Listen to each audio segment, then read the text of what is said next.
പത്തനംതിട്ട പുല്ലാട് വാഹനാപകടത്തിൽ 2 പേർ മരിച്ച സംഭവത്തിൽ KSRTC ബസ് ഡ്രൈവർ അറസ്റ്റിൽ. ഇന്നലെ രാത്രി അപകടത്തിന് ശേഷം ഓടി രക്ഷപ്പെട്ട തിരുവനന്തപുരം വിതുര സ്വദേശി ലിജിൻ ലാലാണ് പിടിയിലായത്. നിയന്ത്രണം വിട്ട് KSRTC ബസ് ഇടിച്ച് കാർ യാത്രികരായ 2 പേർക്കാണ് ജീവൻ നഷ്ടമായത്.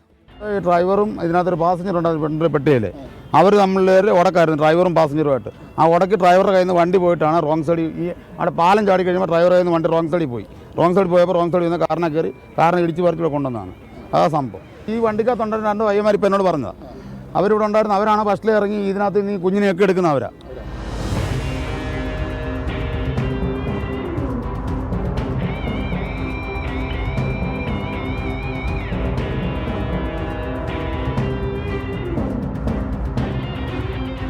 ഇന്നലെ രാത്രി 9:10 പുല്ലാട് മുട്ടമണ്ണിൽ വെച്ച് അപകടമുണ്ടായത്.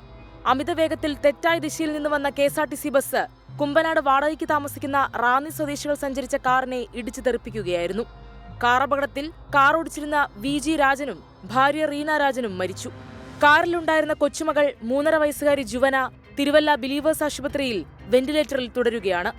ജുവനയുടെ അമ്മയും രാജന്റെയും റീനയുടെയും മകളുമായ ഷേബയും ഗുരുതര പരിക്കുകളോടെ ചികിത്സയിലാണ്. അപകടശേഷം ഓടി രക്ഷപ്പെട്ട KSRTC ബസ് ഡ്രൈവർ വിതുര സ്വദേശി ലിജിൻ ലാലിനെ തിരുവനന്തപുരത്തെത്തിയാണ് കോയിപ്പുറം പോലീസ് കസ്റ്റഡിയിലെടുത്തത്. 24 പത്തനംതിട്ട.